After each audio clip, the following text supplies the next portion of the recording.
Right, so we've dropped the standard loot, grab some guns, grab a shield, etc, etc. Now, first thing is, so Bang smoked. CS taking damage, we don't know where from, or I don't know where from. There's no comms throughout this whole game. I don't know where from, who, what, etc. First tip is that if you can't see, you have to listen. Like 90%, like fully focus on listening, and you'll be able to gather a lot more information if you actually focus on it. So if you listen for the next 5 seconds. Danger, move. I heard shots to the right, and I just heard someone climb on that roof. If you play this game enough, you hear that little metal sound, you know the sound I'm talking about. So I know there's a fight happening on the right, I know there's Lobos on the roof. Okay, now, since this is a focus on positioning, the question that you should always be asking yourself, are you in a good position? Am I right now? Do I have cover? Do I have height? Do I have... Yeah. No is the answer. No is the answer. You don't have shit. So find cover, put it between you and your enemy, and use it. Take a PK, pop shot is what it is. Immediately straight behind the respawn beacon. Like, don't put yourself at a disadvantage for no reason. Some people just stood there and fought out in the open. That's why you're gold. Don't do that. Like, this isn't a rank thingy, but I'm saying if you want to get better, these are the things you need to do, and these are the things you need to think about. I'm hard stuck diamond 4. I'm trash, but I'm decent. Okay, we see this Bangalore push out. Just don't be this guy. Since this is a garden position, what are you gonna gain from this? Loba should have told you that it was 2 people outside. Even if you didn't know that, pushing out into the open, no cover, just don't be Bang. Don't be Bang. Bang gets clapped, is what it is. Straight away, cut line of sight with that Loba. We know where she is. Find some cover immediately. That's my. You can see, this is what I've been practicing. If you're fighting, fight from cover. That's the goal. So immediately, I know where that Loba was. I crouch. I cut the line of sight. I take the fight from there. Try and take pop shots at the Loba. I get shot on the side. Again, reposition. The game has changed now. It's constantly updating, new people, new fights, people reloading abilities, etc, etc. We know there's a team on the right, and we know there's that Loba on the top of the build. I need to back up. I tell my teammates to back up.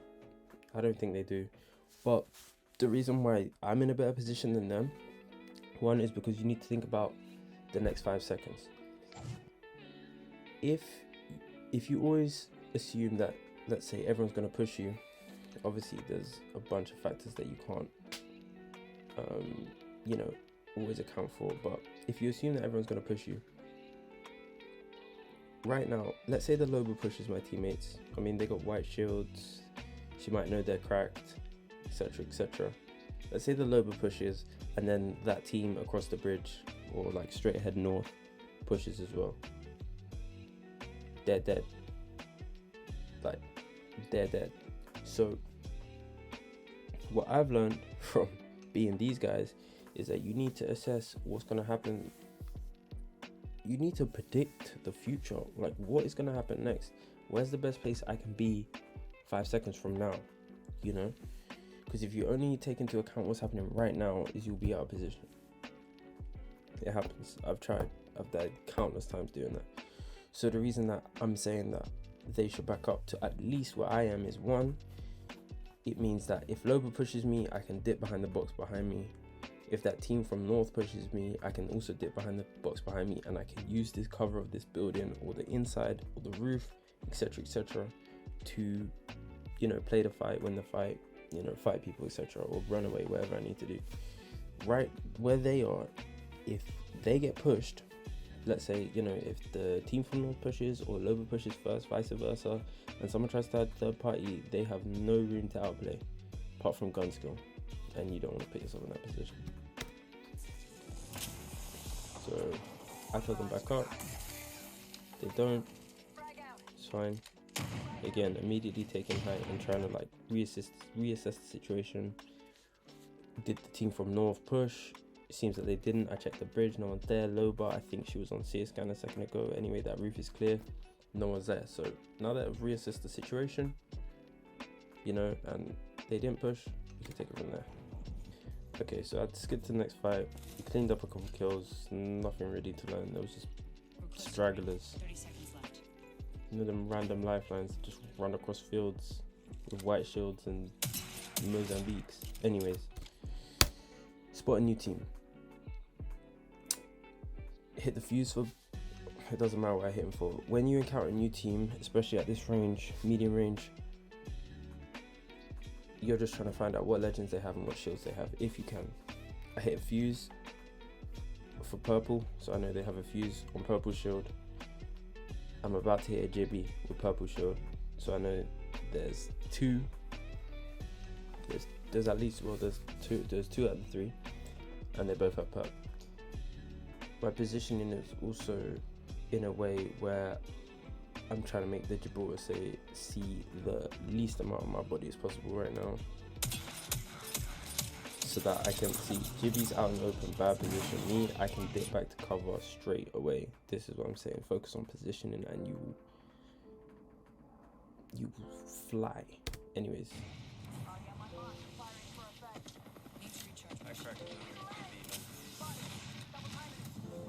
Again, just playing it slow, trying to get some pop shots. There's no point in pushing in right now. My team is healing. There's a fuse ulti, so I go for an aggressive pull push because I'm impatient. Okay, cool. Now, right now, positioning. This is a positioning gap.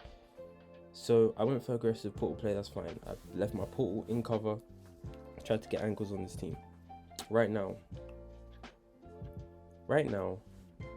you gotta think, positioning is all about putting yourself at an advantage. Right now, what advantages do I have? I'll tell you, none.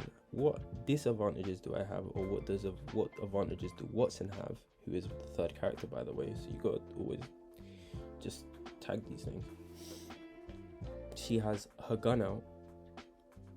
I don't even know what gun that is, but she has a gun out. Looks like an SMG.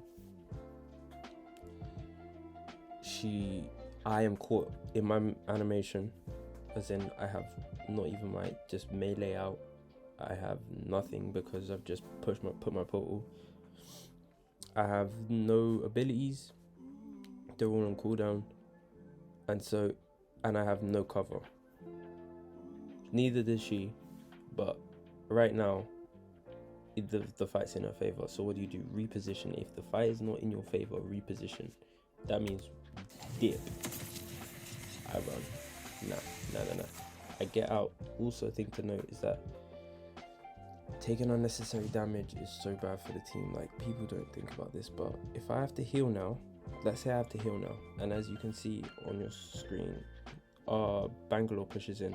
If I had stayed there and fought, and then dipped, and now I had 30 HP, going back to that pool, let's say I want to help the Bangalore, is looking a lot more risky than, having, 3/4 of a purple shield.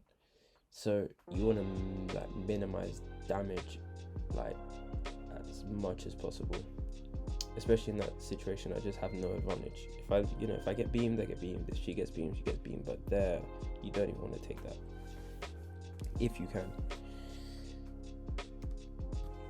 Bangalore pushes in. Here, I was worried about the Wattson fence in the portal, but I take it by surprise. Cool. So Bangalore's gone down, Wattson's gone down. We know there's a purple shield Jibby and a purple shield fuse left. You see two enemies on the CL. This way, you gotta pay attention to a lot of information in this game. You see two enemies on the CL, meaning, well, one of them's Wattson, one of them is the other character, and we know there's a third. So right now, I am thinking to chase this character because I know there's only two. The third is far, at least outside of the CO. So I know that I can probably take this fight with Seer. One other thing to note, the only reason that I jumped off there is because, as I said, I know there's 2 enemies in the seer ult, meaning the third is somewhere far. I only jumped down because it's more important that I help my seer and try and get the knock quickly and make sure that my teammate doesn't get knocked than, you know, holding a high ground or holding, you know, a position with cover. Right now I've just jumped out where I have no cover. There are times where you don't want to jump down there. I know it's a 2v1 and I want to help my teammate as quick as possible. I just take the fight. Here you shouldn't really do this unless you need the shield swap. Anyways, so the down Bangalore pings the Jibby. So what do you do? Again, take position. What do you want? Cover. I'm playing right now. I'm playing both this wall to my left and the fuse is knocked down.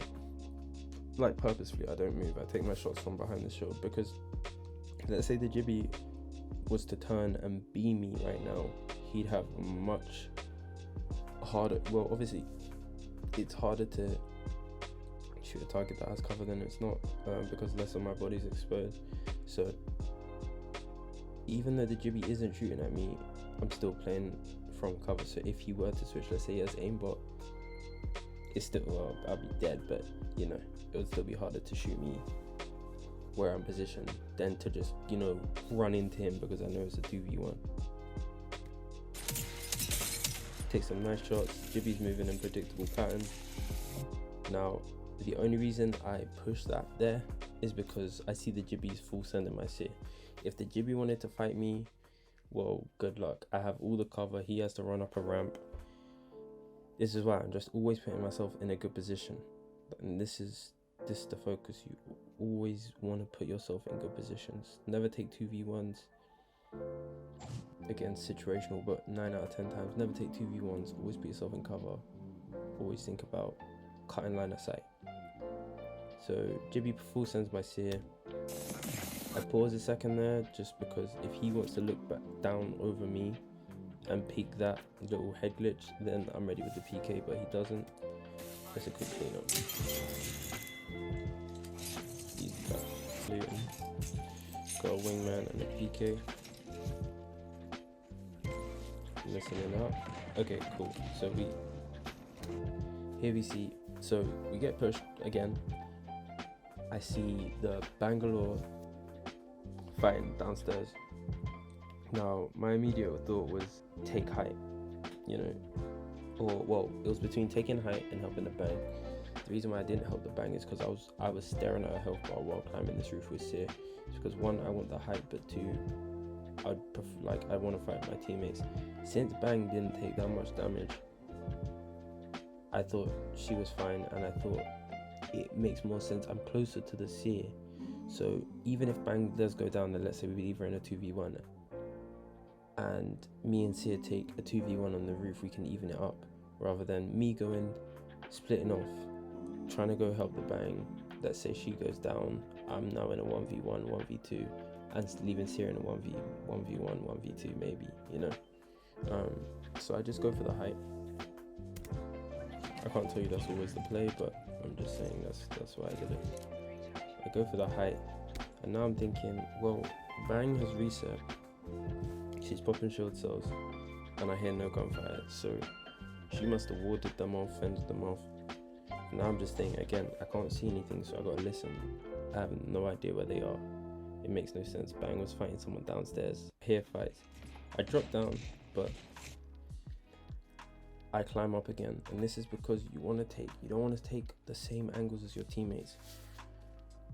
Big thing, you don't want to take long to take a different angle from your teammates, but if you can take a different angle from your teammates, sometimes, this is a sometimes thing, but the reason is because here, if they know that we're all three of us are shooting through a door, one, we could get Jibby bubbled on, you could get grenaded, etc, or just the fact is that they know where all three of us are again, and that makes it easy for them to fight. They don't have to think about who's above, who's to the left, who's to the right, etc.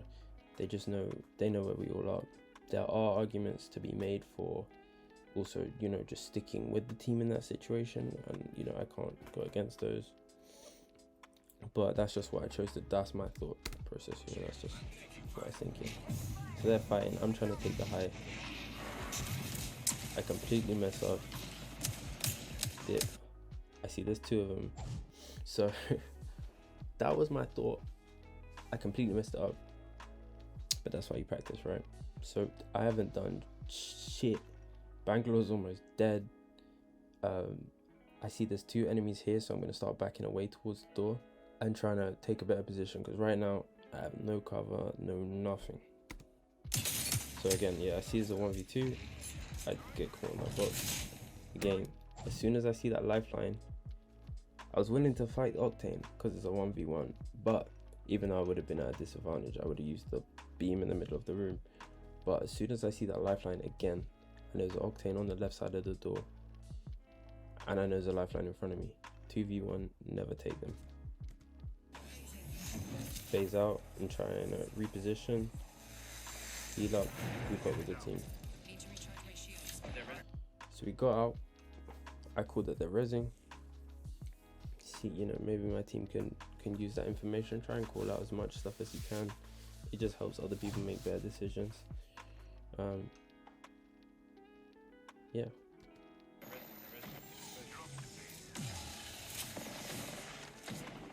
And again, last thing, I only jumped down here because one, it's hard to take a good position quickly here, because you know, if you know the map, there's no boxes below me or stuff to hide behind, and also if I jump down this cliff, then I don't have angles on the enemies that my team is fighting here. So I jump down, like with the seer, my enemies are only in front of me, and there's nothing else that I really need to account for. I know where both of the enemies are, they've been seer tagged, I know they're both in front of me, and I know both my teammates are fighting. If there was a box to jump behind, I would have done that, but the main thing here is to just jump down and help my team. So jump down, shoot, try swing my shots later, clean up. Like, subscribe, etc, etc. You win it about, yeah, easy shit.